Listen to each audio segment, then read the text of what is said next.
Last lecture on respiratory system and the control of respiration. As you can see in this picture, respiration is controlled by the medulla and the pons.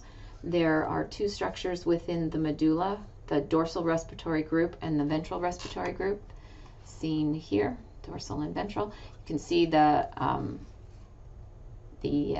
output from the dorsal respiratory group will go to the external intercostal muscles and the diaphragm for inspiration.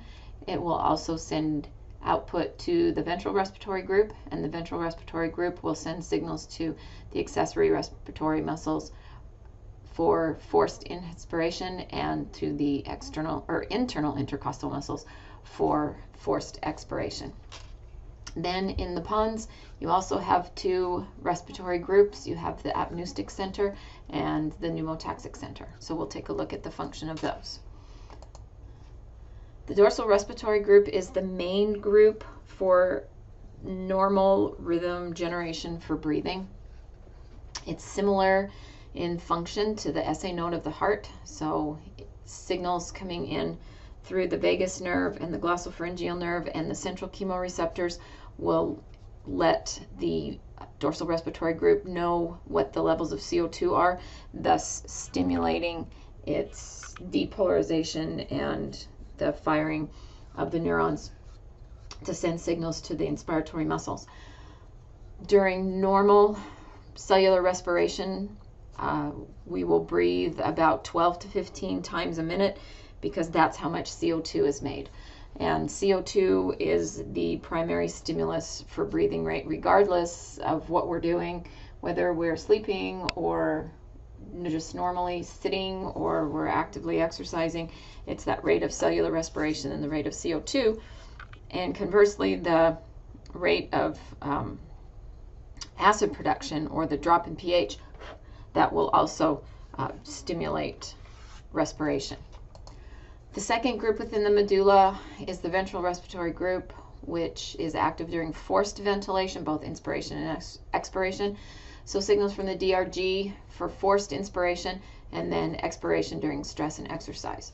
So the interaction between the DRG and VRG is very precise and gradual. So slow signals are going to pass from the DRG to the VRG and gradually increase to produce a smooth inspiratory effort instead of gasping. So when we're breathing rapidly, it's not always just a gasp. It's nice and smooth as we inhale and exhale. The pons then has the apneustic center and the pneumotaxic center again, and also receives chemo and mechanical receptor input as well as input from the higher brain centers, hypothalamus, during emotional events or fear, or just when we are wanting to hold our breath or if we're blowing up a balloon. So the apneustic center is for an inspiration, and the pneumotaxic center is going to send inhibitory signals to the inspiratory centers for expiration. And the pons respiratory group, PRG, of the apneustic and pneumotaxic centers, it helps adjust breathing rate and patterns while we sleep and exercise. So essentially, we have these interconnected neuronal networks in the medulla, and they inhibit and stimulate each other, so they cycle in their activity to generate rhythm. All right, so what really determines how rapidly we breathe and how deeply we breathe? The number one factor in determining rate of respiration and depth of respiration is CO2 levels. So CO2 most potent for influencing respiration. As CO2 levels rise, we get hypercapnia, and CO2 in the cerebrospinal fluid from the blood will decrease the pH through that same reaction that occurs in the red blood cells. So CO2 and water produce carbonic acid and then dissociates into hydrogen ions and bicarbonate. And the reason why why CO2 is so important if we're looking at a decrease in pH of our cerebrospinal fluid is that hydrogen ions don't cross the blood-brain barrier, but CO2 will. So as CO2 builds up in our bloodstream, gets to the environment of the brain, the CO2 will then diffuse into the cerebrospinal fluid, and then the pH will drop. So while rising CO2 levels begin the change in breathing rate, it's actually the regulation of the hydrogen ions, because the central chemoreceptors are stimulated by hydrogen ions and not CO2 levels. So it is the brain trying to get rid of hydrogen ions that drives breathing. But what produced those hydrogen ions in the first place? It was CO2. So in summary then, as the pH falls and CO2 rises, that will stimulate rapid breathing. When PCO2 levels are abnormally low, apnea may occur. And so if our pH was too high and our CO2 is too low, then that would stimulate breath holding. Because if there isn't enough CO2 to stimulate breathing, then we don't. There's a question that says, when a person hyperventilates, why do they experience a short feeling of apnea? So they don't have enough CO2. If you've been hyperventilating, you blow off too much CO2, and so then it stimulates you to hold your breath. Now, here's a little hint. If you want to hold your breath longer, so you have to dive under the water for a period of time or whatever, and you want to hold your breath even longer, hyperventilate first, blow off lots of CO2, and then you won't breathe as soon. I was going to say quickly, but you won't want to breathe as soon as if you didn't hyperventilate first. So think about also, what have you heard if a person's hyperventilating? What do we do to treat them? We have them breathe into a paper bag. So what does that do? Any of that extra CO2 that we're breathing out will collect in the paper bag, and then we'll breathe that back in again, and that will help restore CO2 levels back to normal. All right, so those that was the central chemoreceptors. Now if we take a look at the peripheral chemoreceptors that we have out in the carotid body and in the aortic arch, then they too will detect rising CO2 levels and then send signals through the vagus nerve and glossopharyngeal back to the DRG and say, you know what, guys, we better breathe a little faster. PO2 levels also will, falling PO2 levels will stimulate breathing, but not like we think. Normally we think, oh, I have to breathe because I don't have enough oxygen. No, I have to breathe because I have too much CO2. The only time I don't breathe because I don't have enough oxygen is if my pulmonary arterial PO2 is less than 60 millimeters of mercury. And we saw that in when we were taking a look at hemoglobin hanging on to oxygen, that it doesn't really want to let go of it until it gets below 60. And how often is arterial blood below 60? Not almost never, because the blood has been out in the lungs, comes back, goes to the aortic arch, and goes to the carotid sinus, and it should have a PO2 of 100. So rarely does the PO2 of our blood drop below 60 millimeters of mercury. So rarely does O2 stimulate breathing. Arterial pH, a drop in arterial pH also during times of exercise, for example, is going to cause a rise in ventilation. Try that sometime. Do something that's really anaerobic, like you're lifting weights, and see how long it takes you to start breathing heavily. The reason why you're breathing heavily in that particular case is because you're doing an anaerobic activity, you're generating a lot of lactic acid, and therefore you want to breathe. What else? So I got the exercise issue. High altitude. High altitude will also increase ventilation, but this time you breathe heavy because you don't have enough O2. Because you go up in higher elevations, especially if you're exerting yourself in higher elevations, your PO2 levels are going to be quite low, and compared to normal activity down at sea level. So that's why it's so important when hikers are climbing Everest anymore, that they have supplemental O2.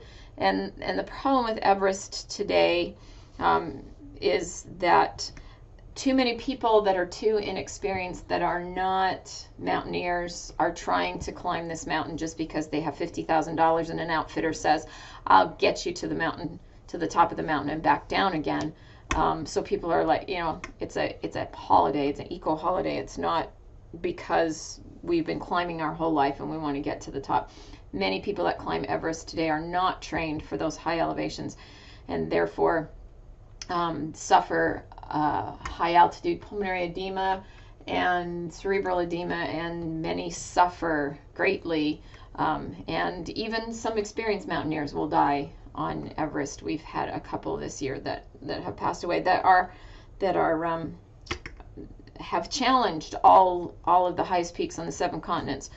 So anyway, there's just a little extension of controlled respiration. Here is how that works. So if we take a look at the main things that influence, this is the main A number 1 right here, central chemoreceptors, high CO2, high hydrogen ions, or low pH, and will feed into the dorsal respiratory group and adjust breathing rate. The peripheral chemoreceptors will also have a positive stimulus on respiration, will increase respiration rate and depth.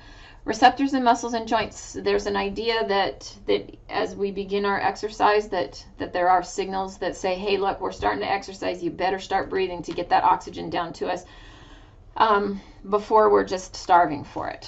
So that will also have a positive stimulus on breathing. Other receptors, pain receptors, emotional stimuli, will either stimulate or inhibit respiration. Now, if you think about emotionally, what do? You hyperventilate. So that would be a positive, I don't know why, but that would be a positive stimulus for breathing. And then what do you do when you slam your finger in the door? Ooh, you hold your breath. And so there is the negative stimulus on, the inhibitory stimulus on breathing when you hurt yourself. And I don't know what the point of that is either, but it's what we do. Oh, while we're on this, this is where it would affect. There are some children, and maybe you've seen this happen before, where if they cry too much, they pass out.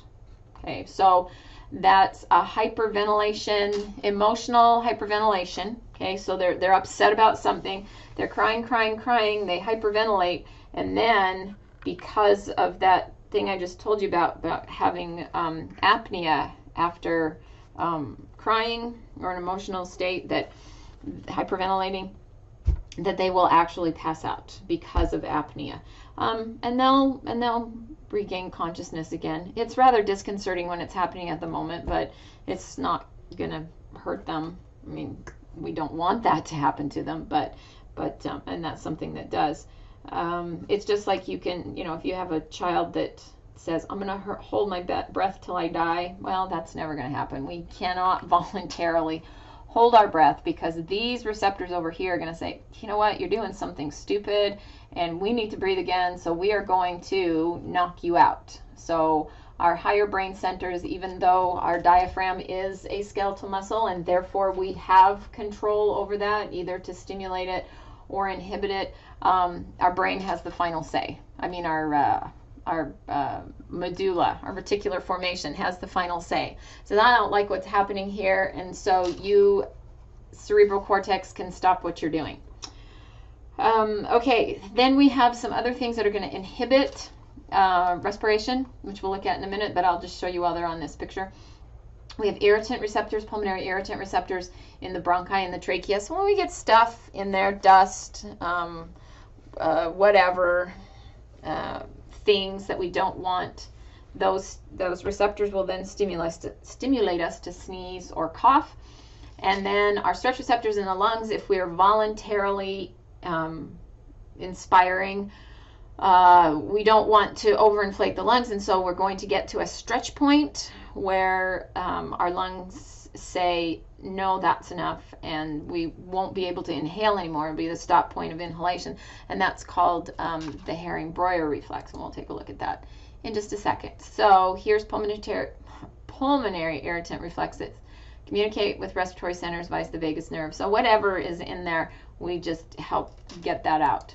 And then here's the Herring-Breuer. So there it is. Stretch receptors send those inhibitory signals to the medullary receptor centers to end respiration.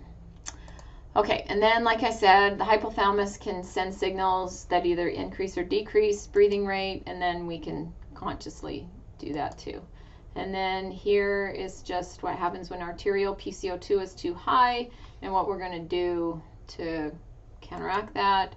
And then just one more little hit on this. So PCO2 levels most important, influencing respiration, and there's that. So you can see those relationships.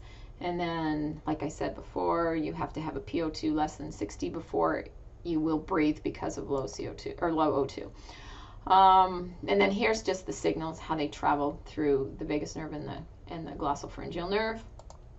And then again, arterial and exercise, high altitude, and stuff with chronic bronchitis and emphysema.